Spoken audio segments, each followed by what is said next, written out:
Bismillahirrahmanirrahim. Hanca Duratun Nasihin tina pasal fi bayani Lailatul Qadri. Insyaallah ieu pertemuan anu terakhir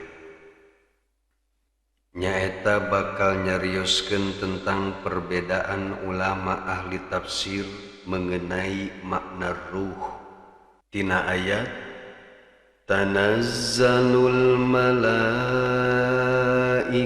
warruhu fiha.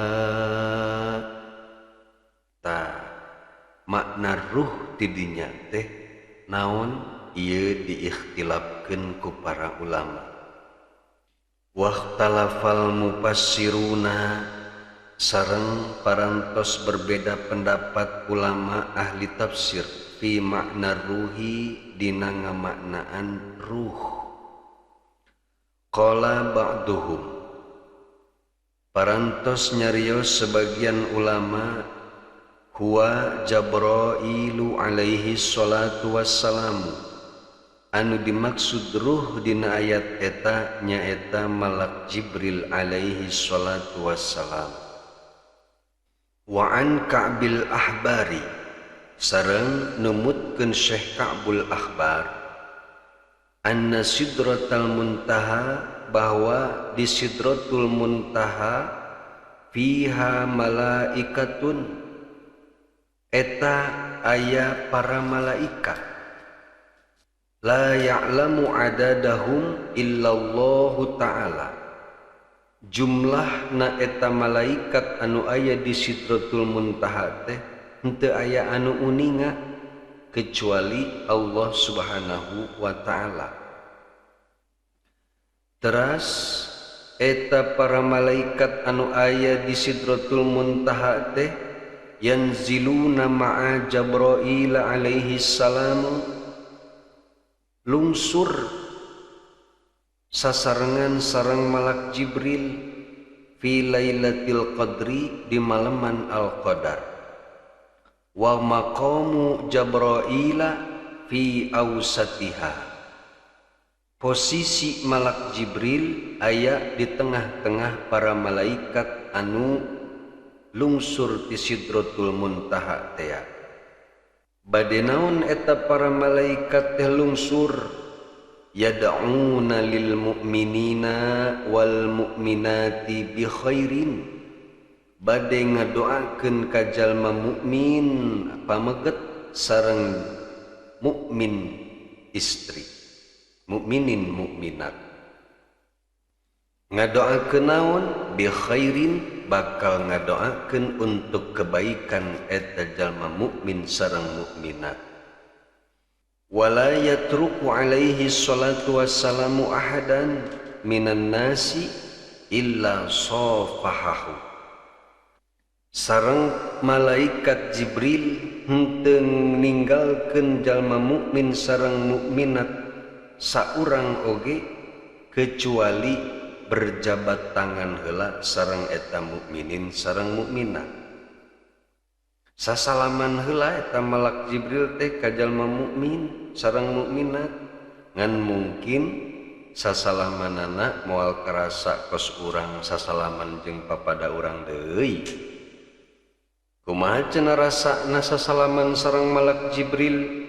Wa alamatu dzalika, sareng tandana jalma anu sasalaman sareng malak Jibril, anna man sya'arra jilduhu, nyaeta kulitna bakal ngageter, waraqqa qalbuhu, sareng hatena ngadadak leuleus,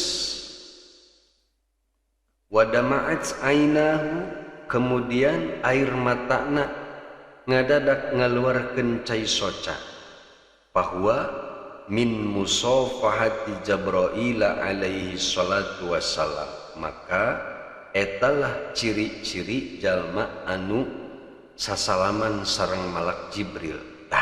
Nu mata engkewe rasakeun ku urang, upami urang keur salat hiji peuting dina malam Ramadan, atana pinuju wiridan atana pinuju maoskeun Al-Qur'an pek ujug-ujug kulit urang ngageter, awak urang teh ngageter, hate ge ngadadak ngaleketay leuleus, terus teu puguh-puguh nyurucudkeun cai soca.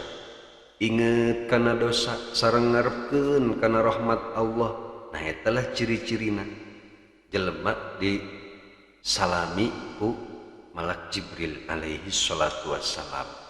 Mudah-mudahan we urang kabehan sing bisa ngarasakeun perkara anu tilu eta. Kan moal jika nanti dirasakeun keur nu gapleh mah. Jelema keur gapleh di pos ronda maleman di bulan Ramadan. Ujug-ujug ngageter leungeunna. Terus hatena leuleus jeung curi, eta mah paling ge eleh. Lain disasalaman ku malaikat Jibril, eta mah paling ge gaplehna eleh. Atuh sapiraku deui kitu jelema gapleh sasalaman jeung malak Jibril mah. Mun arek dicabok jigana ku malak Jibril.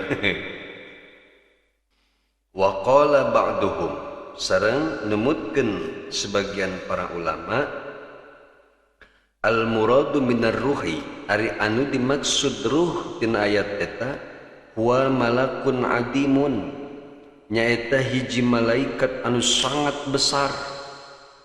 Lawil taqamas samawati wal arda, seandaina eta malaikat teh menelan langit sareng bumi, bumi jeung langit ditelan, lakanat luqmatan lahu, maka eta langit sareng bumi teh ibarat makanan, ibarat sebuah makanan, pasti bakal katelan berarti ku eta malaikat. Masya Allah, gede-gedena ieu malaikat.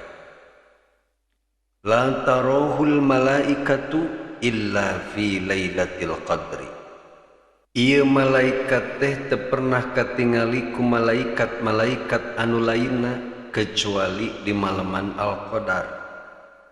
Jadi spesial berarti ieu mah di maleman Al-Qadar hungkul katingali ku malaikat anu sejen teh. Bade naon atuh eta malaikat teh lungsur ka bumi, yanzilu li khidmatil mu'minina, lungsurna eta malaikat teh pikeun melayani jalma-jalma mukmin. Ma'al malaikati liyattali'a ala ummati Muhammadin alaihi salatu wassalam.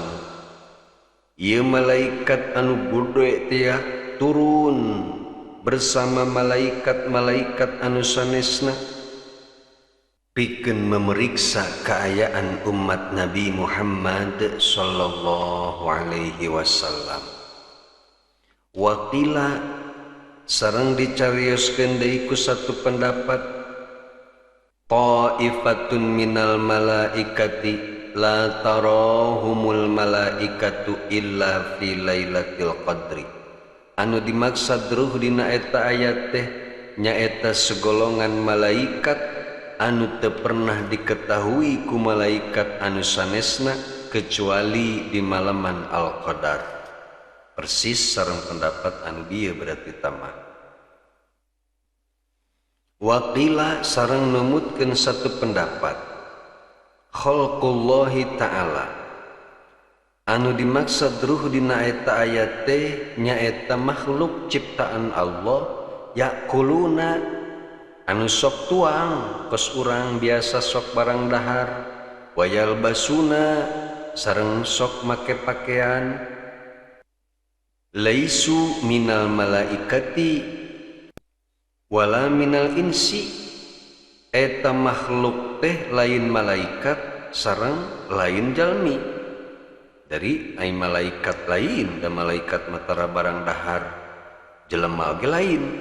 Satu eta wala allahum khuddamu ahlil jannati, mereka adalah para pelayan penghuni surga.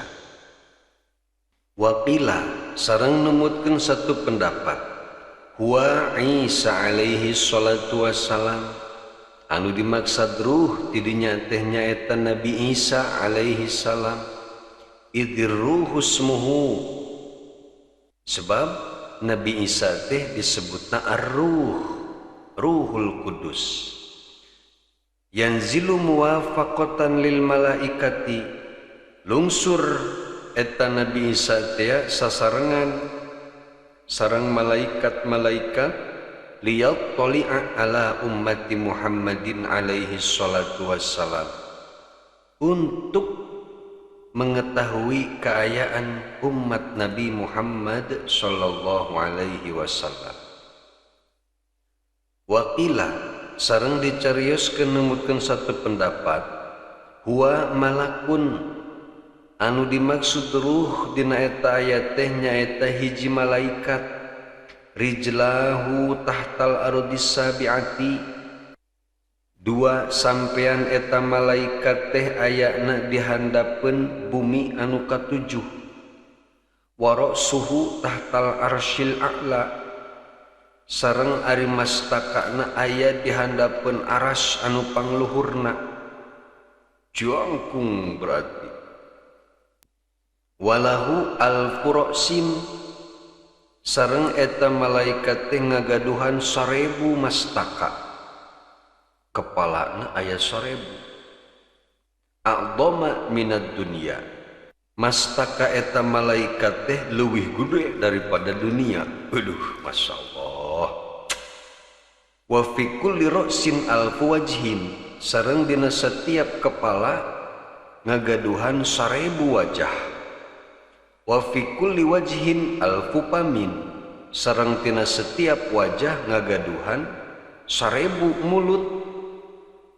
Wa fi kulli famin alfu lisanin, sareng tina setiap mulutna aya 1000 lisan. Kumaha eta malaikatnya teu kabayang rupana tah. Maha kawasa Allah nyiptakeun berbagai makhlukna, mika aya makhluk Allah samodel kieu.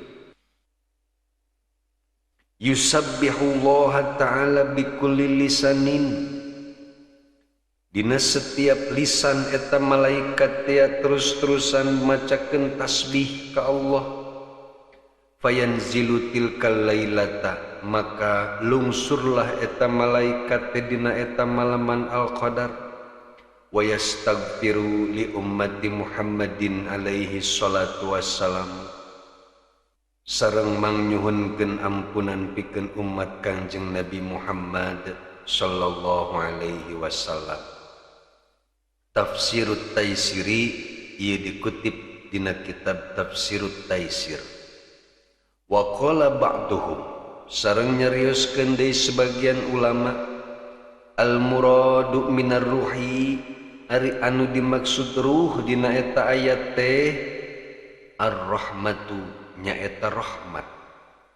Yab'asullahu ta'ala Jabrail alaihi salatu wassalamu ma'ar rahmati, Allah subhanahu wa ta'ala ngutus malak Jibril sareng eta rahmat teh ala ibadihil ahya'i, kemudian eta rahmat teh dibagikeun ka seluruh hamba Allah anu masih keneh hidup di alam dunia.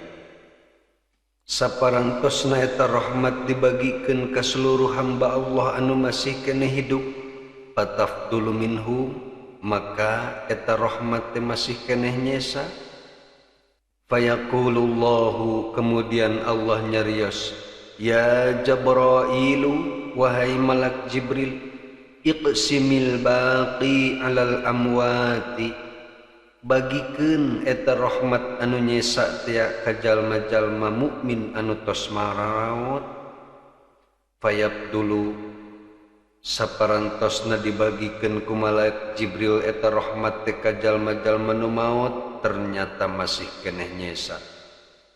Fayaqulu Jabrailu, maka teras malak Jibril nyarios deui ka Allah, ya Rabbi, qad fadalat rahmatuka anhum, mada ta'muru. Ya Allah, rahmat Gusti anu dilungsurkeun dina ieu malam al-qadar teh ternyata tos dibagikeun kanu hirup, tos dibagikeun kanu maut, ternyata masih keneh nyesa keneh wae.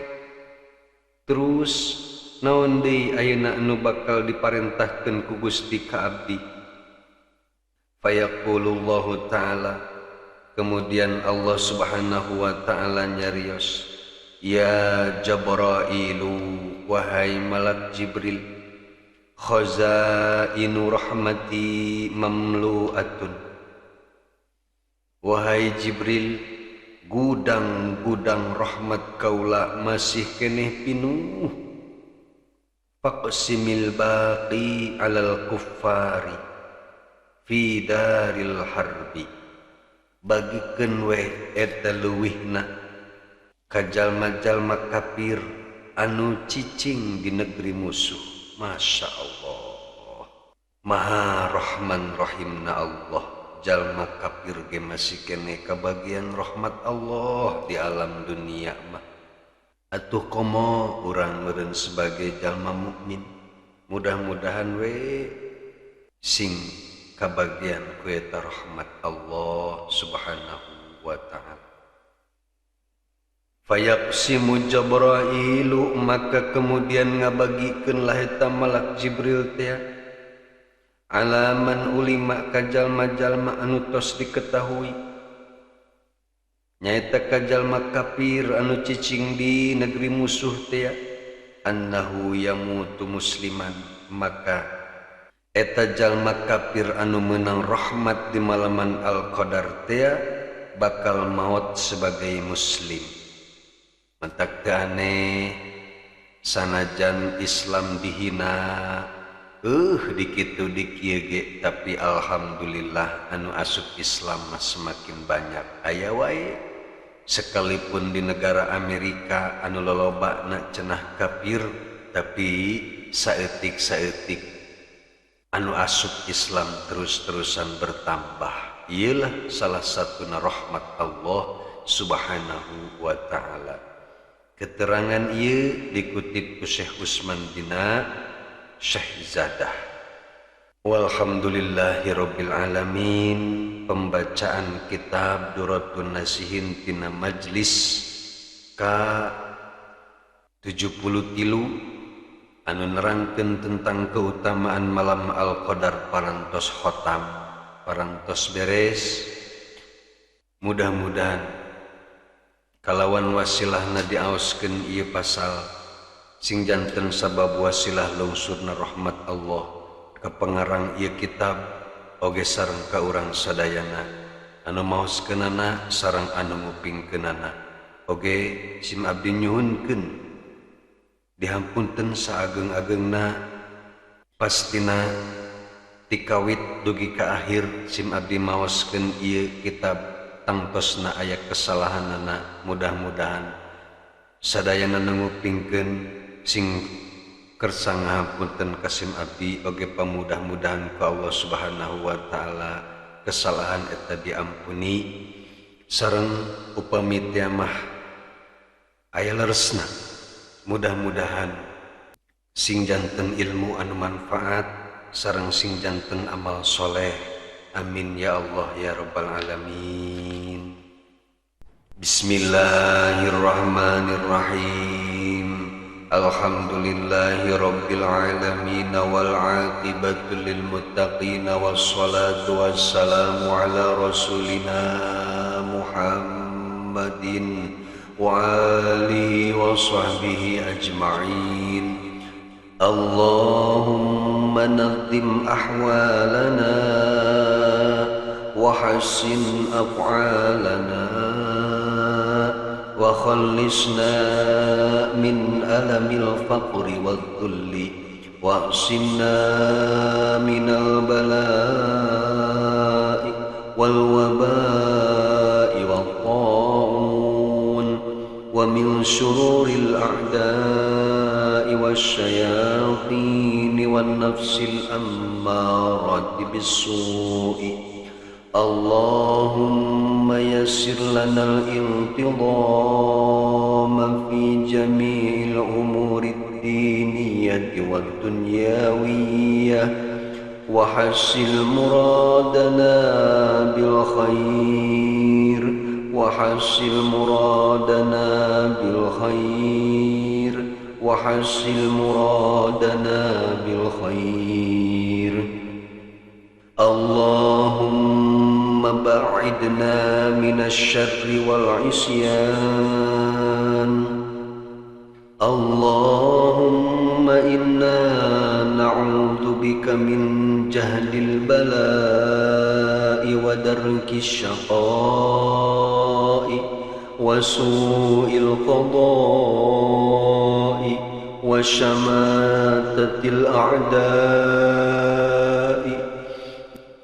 يا محول الحول والأحوال حول حالنا إلى أحسن حال. اللهم يا كثير النوال ويا خالق جميع الأفعال وفقنا لنية الخير في جميع الأقوال والأحوال. اللهم سلمنا وسلم ديننا ولا تسلب وقت النزع إيماننا ولا تسلب وقت النزع إيماننا ولا تسلب وقت النزع إيماننا ولا تسلط علينا من لا يخافك ولا يرحمنا وارزقنا خيري الدنيا والآخرة إنك على كل شيء قدير.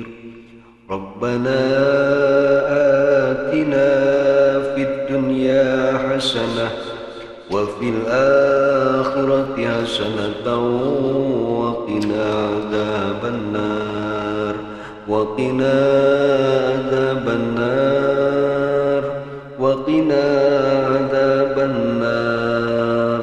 سبحان ربك رب العزة عما يصفون وسلام على المرسلين والحمد لله رب العالمين.